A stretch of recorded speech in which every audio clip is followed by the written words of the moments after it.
Media giants took a stand against President Trump's comments and video. Today, he is banned from several platforms. And we wanted to know if a similar stance has been taken with the president, a media company blocking the president's words. We found an answer in 1796. President Donald Trump's social media account has gone from this, post after post in a matter of hours, to this, nothing for more than a day. He has been blocked by Twitter and Facebook for violating their rules against inciting violence. They're not under any obligation to do that.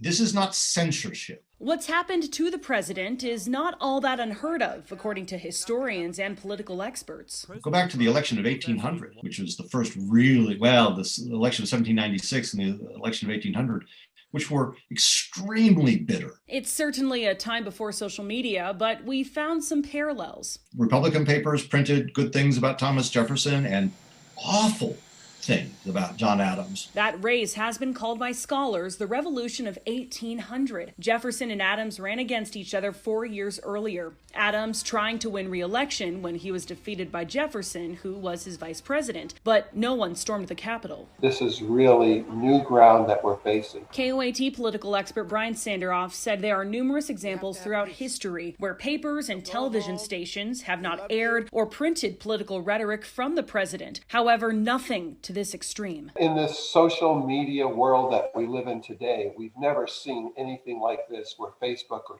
Twitter would actually suspend or drop the president's platform. Tonight on Action 7 News Live at 5, we talk to experts about the likelihood of President Trump being removed from office with less than 2 weeks left in his term. President Nez today calling for the Navajo Nation and beyond to come together in such a divided time. Let us not fall into this same predicament of negativity and harmful actions. You see this happening throughout the country. He says Navajo teachings remind members on the reservation not to just support family, but the nation as a whole. Senator Martin Heinrich is back to work at the Capitol today. He and his staff were unharmed yesterday. The senator says he's focusing on the next 13 days leading up to President-elect Biden's inauguration. He says the violent protests and mob mentality that breached the Capitol was a wake-up call for his fellow lawmakers. There were a lot of conversations between members. And I think, frankly, a lot of people realized that enabling all of this, feeding the conspiracy theories, not challenging the lies, has very dangerous implications. Senator Heinrich says he's now looking at his peers across the aisle in the Republican Party to be leaders in the post-Trump era. Congresswoman Deb Haaland focusing on the positives coming out of the day with Joe Biden officially certified as president. She said peaceful transition of power is key, and it's what makes our country great. She said the mob that brought violence to the Capitol attacked who we are as a country, but did not stop us from fulfilling our constitutional duty. The morning started off cold around here, but as predicted, getting milder in the afternoon. Joe, I actually was on a bike ride this morning. I thought it was nice out, so it was warm. Oh, that is absolutely fantastic. You did a morning bike ride. Yeah, mid-morning. It was a break, a school break. Yeah, school pretty break. Impressive that you could do that in the month of January. In fact, we started off in the 20s, but in the dry air, and look at the dry air, 14% relative humidity, a dew point with a reflection of how much moisture is in the air, only at 4. So we're at 51%. So we had a steady warming trend, not much wind at all. We were 5 degrees above the normal of 46 degrees. And as we go ahead and look at conditions right now, we're in the 50s from Santa Fe, Rio Rancho on into Albuquerque. And look at that. That's like 5 to 8 degrees warmer than this time yesterday with not much wind. You see 50s right up and down the valley, West Mesa on into the heights. So the forecast for your takeout forecast for tonight, by 6 o'clock, the sun sets. We drop into the 40s. We'll get into the 30s around 8 or 9 o'clock. This is the calm before the storm, and that'll be impacting us this weekend. We'll show you what to expect in my KOAT 7 weather forecast. The countdown's on for the next legislative session. The plans being made and the disagreements already starting. And it's just a matter of us being very, doing our due diligence to do this right the first time. with interest in the vaccine soaring, state leaders are getting ready to take the next step, the plan for New Mexico and the Navajo Nation. Plus, our coverage in Washington continues at 4:30. What local experts tell us the future of the Republican Party looks like. All next.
Watching KOAT Action 7 News. Less than 2 weeks until state lawmakers meet for a 60-day session, and there's already some disagreement on a rule change in the House. Action 7 News reporter Brandon Evans is live for us in West Albuquerque with those details this afternoon. Hi, Brandon.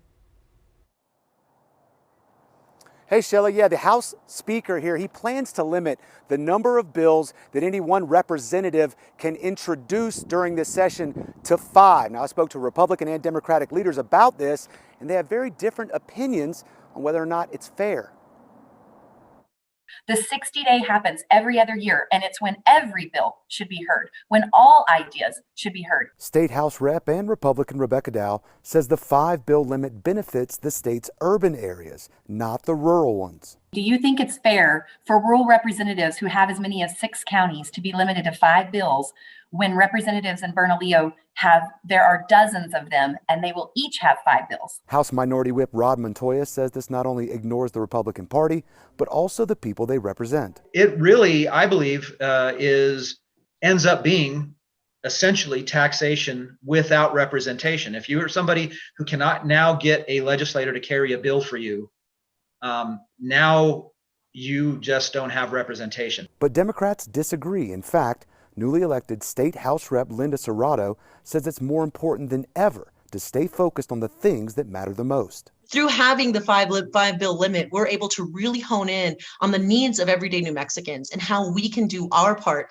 across the state to make sure that we're not falling behind because of this virus, but we're still finding opportunities to make sure that New Mexicans have what they need. Rep Deborah Armstrong, who is also the chair of the House Health and Human Services Committee, says the 5-bill limit per rep actually limits Democrats more than Republicans. If you just look back historically, and even just at the last 60-day session, the Democrats in the House introduced 3.5 times as many pieces of legislation as the Republicans. So we're really self-limiting.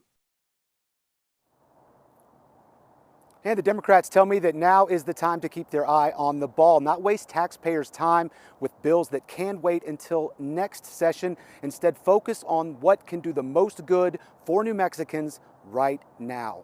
We're live in Albuquerque. Brandon Evans, KOAT Action 7 News. Coming up next hour, Brandon will look at some of those bills state lawmakers plan to introduce. To more now on the virus in New Mexico, with the newest numbers showing a bigger increase of 1,841 new cases, bringing the overall total past a new milestone to more than 151,000. And 39 new deaths reported, with that total now at 2,680. 74,000 New Mexicans have recovered. New details on the vaccine in New Mexico today. The need is high, and state leaders are working to meet demand. Dr. Tracy Collins says out of the 106,000 doses we've received, about 60% have been given. But not every provider reporting is giving the Department of Health the newest numbers. 300,000 New Mexicans are expressing interest in getting the vaccine. We just need to make sure we're prepared and we have a system in place so that we don't run into a disaster like we saw in other states with people standing in line. We want to be prepared, and we are ahead of the game. The state's also preparing to announce who gets the vaccine next. The Navajo Nation ironing out its vaccine priorities moving forward. Leaders today in the town hall saying, although still in the earlier phases of distribution, they have an idea of where they're going. You could see phase 1A is healthcare personnel and long-term care facilities, high-risk patients, spiritual leaders, first responders, and other essential workers. A big spike in new COVID cases across the Navajo Nation, though. 222 new infections as 52 people have recovered. There was one more death. 838 people across the Navajo Nation have died from the virus. Also new today, members of the nation can soon expect financial relief. The Navajo Nation has $324 million in its hardship assistance fund and will begin sending out $1,300 checks starting the 18th or sooner. Leaders tried to put as much money in this fund as possible, with 230,000 applications for need. Now let's check in with Brittany for more on expert advice from our local doctors. Brittany. Hi, Shelley. So those curative testing sites are open across our state right now. Those sites use a mouth swab, not a nasal swab, to see if you have COVID. Well, some of those tests are also able to be done at home. Now, the FDA and local doctors are warning you have to pay close attention to the directions to make sure your results are accurate. When done right, it's super reliable, but when it's not. Or PCR methods. The only concern would be if